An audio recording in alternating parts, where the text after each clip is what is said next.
നവജാത ശിശു മരിച്ച സംഭവത്തിൽ ഡോക്ടറെ അറസ്റ്റ് ചെയ്തില്ലെങ്കിൽ പ്രതിഷേധം കടുപ്പിക്കുമെന്ന് കുടുംബം. ഡോക്ടർ ബിന്ദു സുന്ദറിനെ അറസ്റ്റ് ചെയ്തതിന് ശേഷമേ പോസ്റ്റ്മോർട്ടത്തിനായി കുട്ടിയുടെ മൃതദേഹം വിട്ടുനൽകൂ. അതേസമയം മെഡിക്കൽ കോളേജിലെ 3 അംഗ സംഘം ഇന്ന് ആശുപത്രിയിലെത്തി പരിശോധന നടത്തും. അതിനിടെ ഡോക്ടറുടെ പെരുമാറ്റം ധാർഷ്ട്യത്തോടെ ആയിരുന്നുവെന്നും 36-ാം വയസ്സിൽ പ്രസവിക്കാൻ കഴിയില്ലെന്ന് ഡോക്ടർ പറഞ്ഞതായും യുവതിയുടെ ഭർത്തു സഹോദരി പറഞ്ഞു. അനസ്തേഷ്യ കൊടുത്ത് 5-10 മിനിറ്റിനാകുമ്പോഴാണ് ശരീരത്തിൽ മരവിപ്പ് തുടങ്ങുന്നത്. 5 മിനിറ്റിനകം ഇവർ സിസേറിയനും കഴിഞ്ഞു. 2:25 ആയപ്പോൾ എല്ലാം കഴിഞ്ഞു. PG ഡോക്ടറെയും കൂടെയാണ് വെച്ചത്. ഇവർ വാതിൽ നിൽക്കും. PG ഡോക്ടറാണ് ബാക്കി കാര്യങ്ങൾ. 2:20 വരെ PG ഡോക്ടർ പഠിച്ച് എന്താണ് പ്രസവമെന്ന് പഠിച്ചിട്ടാണ് 2:20 കഴിഞ്ഞപ്പോഴാണ് ഇവർക്ക് വെപ്രാളം. ആ സമയത്ത് ബ്ലഡിന് വരെ ഇവരെ ഓട്ടം കുറച്ചും കൂടെ കഴിഞ്ഞെങ്കിൽ ബ്ലഡും കൂടെ കിട്ടിയില്ലായിരുന്നു ഈ അമ്മയും മരിക്കുമായിരുന്നു. അത്രയ്ക്ക് വെപ്രാളമായിരുന്നു ഇവർ കാണിച്ചത്. ഇപ്പം പറയണത് 36 വയസ്സിൽ പ്രസവിക്കാൻ പറ്റൂലെന്നാണ് പറയുന്നത്. അങ്ങനെ അത്രയും കോംപ്ലിക്കേഷൻ അവർക്ക് തോന്നിയിരുന്നെങ്കിൽ കൃത്യമായിട്ട് അവർക്ക് SITയിൽ അങ്ങോട്ട് റെഫർ ചെയ്യാമായിരുന്നല്ലോ ഞങ്ങളെ. നെടുമങ്ങാട് താലൂക്ക് ആശുപത്രിക്കെതിരെ നേരത്തെയും ചികിത്സാ പിഴവ് പരാതിയുണ്ട്. 2021 പ്രസവത്തിനെത്തിയ നെടുമങ്ങാട് സ്വദേശി നസ്തിക്കും സമാന അനുഭവമാണ് ഉണ്ടായത്. എനിക്ക് അന്നേ ഒരു സംശയമുണ്ട് മാഡം. നമുക്ക് ആദ്യം ഇവര് ഒരു ഇതെടുക്കുമല്ലോ, ഇഞ്ചക്ഷൻ എടുക്കുമല്ലോ നമ്മളെ കുഞ്ഞിന്. അത് അവര് പ്രസവ ലേബർ റൂമിൽ നിന്ന് എടുത്താണ് പുറത്ത് കൊണ്ടുപോകുന്നത്. എന്നിട്ട് പുറത്ത് കൊണ്ടുവന്ന് വേറൊരു സിസ്റ്റർ പിന്നും കുത്തി. അപ്പൊ മോള് കണ്ടിട്ട് മോള് പറഞ്ഞു ഇവർക്ക് കുഞ്ഞിനെ കുത്തി വെച്ചതെന്ന് പറഞ്ഞു. അത് കുഴപ്പമില്ല, 0 പോയിന്റ് ആണ് വെച്ചത്, അത് കുഴപ്പമില്ല, പറയാത്തത്. ഇതൊക്കെ ഇവര് ചോദിക്കേണ്ടത്. എന്നിട്ട് ഇതൊന്നും ഈ കുഞ്ഞ് എന്റെ അടുത്ത് പറയുന്നില്ല. അപ്പൊ നമ്മളെന്താണെന്നറിയാമോ, നമുക്ക് ഇവര് പറഞ്ഞ് എത്രയും പെട്ടെന്ന് SIT എത്തിക്കണമെന്ന് പറയുമ്പോൾ നമ്മളെ കുഞ്ഞിന്റെ ജീവൻ രക്ഷിക്കാനല്ലേ നമ്മൾ നോക്കുള്ളൂ. 6 വയസ്സായി, കുഞ്ഞ് നടക്കത്തില്ല, സംസാരിക്കത്തില്ല. അവളെ കണ്ടിട്ടുള്ള ദുഃഖം നമുക്ക് അത്രയും വലുതാണ്. അന്ന് കിട്ടിയതാ. 14 ദിവസം കുഞ്ഞ് വെന്റിലേറ്ററിലായിരുന്നു. പിന്നെ അത് കഴിഞ്ഞിട്ട് അവള് 29 ദിവസം ICUലായിരുന്നു. 29 ദിവസം കഴിഞ്ഞിട്ട് കുഞ്ഞിനെ കിട്ടിയതാ. ഇപ്പോഴും ട്യൂബിട്ടാ ഫുഡ് കൊടുക്കുന്നത്.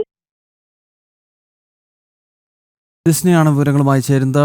ദിസ്ന, നെടുമങ്ങാട് ആശുപത്രിക്കെതിരെ മുൻപും സമാനമായ രീതിയിലുള്ള പരാതികളും വിമർശനങ്ങളും ഉയർന്നതാണ്. 2021 നടന്നൊരു സംഭവത്തിൻ്റെ വിവരണമാണ് നമ്മൾ ഈ കേട്ടത്. ഇപ്പോഴിതാ വീണ്ടും അത്തരത്തിലൊരു സംഭവം ആശുപത്രിയിൽ റിപ്പോർട്ട് ചെയ്തിരിക്കുന്നു. എത്രത്തോളം വലിയ പ്രതിഷേധമാണ് ആ കുഞ്ഞിൻ്റെ കുടുംബത്തിൻ്റെ ഭാഗത്ത് നിന്നും ഉണ്ടാകുന്നത്?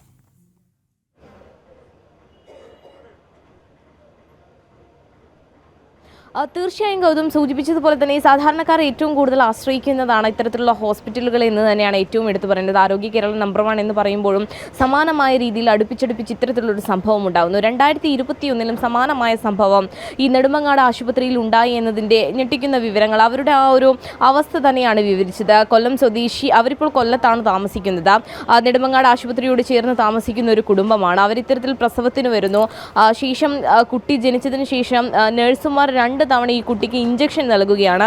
അപ്പോൾ ഒരു തവണ ഇഞ്ചക്ഷൻ നൽകി എന്ന് ഈ അമ്മ പറയുമ്പോൾ അത് 0.5 ആണ്, ചെറിയ ഇഞ്ചക്ഷൻ ആണ് നൽകിയത് എന്ന് പറഞ്ഞ് ഈ നേഴ്സ് അത് മാറ്റുകയാണ്. പക്ഷെ പിന്നീട് പെട്ടെന്ന് തന്നെ കുഞ്ഞിന് ഫിക്സ് വരുന്നു. ഉടൻ തന്നെ SIT ആശുപത്രിയിലേക്ക് എത്തിക്കണം എന്ന് പറയുന്നു. ഇപ്പോഴും ആ കുട്ടിയുടെ അവസ്ഥ എന്ന് പറയുന്നത് ട്യൂബിലൂടെ ഭക്ഷണം കഴിക്കേണ്ടി വരുന്ന ഒരു അവസ്ഥയിലേക്ക് ആ കുഞ്ഞു പോയി എന്നത് തന്നെയാണ്.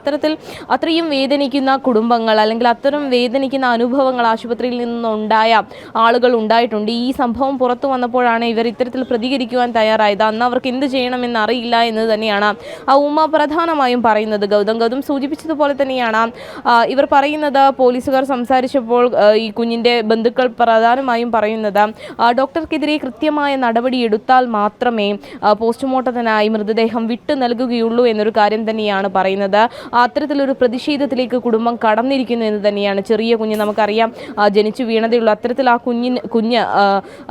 ആ കുഞ്ഞിൻ്റെ ഒരു അവസ്ഥ അല്ലെങ്കിൽ ആ അമ്മയുടെ ഒരു മാനസികാവസ്ഥ എത്രത്തോളമാണ് എന്നത് തന്നെയാണ് ഏറ്റവും എടുത്തു പറയേണ്ടത്. ഗൗതം 16-ന് അവർ വരുന്നു.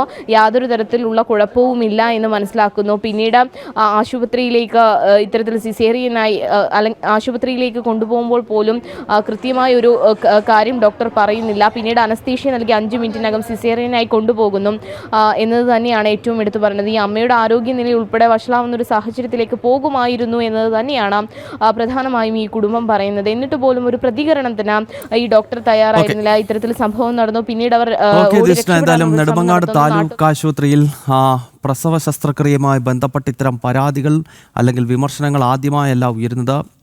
ഇതൊരു തുടർക്കഥയാവുകയാണ്. പക്ഷേ ഇത്തരം കുറ്റക്കാരായ ആരോഗ്യവകുപ്പിലെ ജീവനക്കാർക്കെതിരെ ഒരു നടപടിയും ഉണ്ടാകുന്നില്ല. അതിനാലാണ് ഇത്തരം അനാസ്ഥകളുടെ തുടർച്ച വീണ്ടും അവിടെ സംഭവിക്കുന്നത്. ദിസ്ന സുരേഷാണ് വിവരങ്ങളുമായി ചേർന്നത്.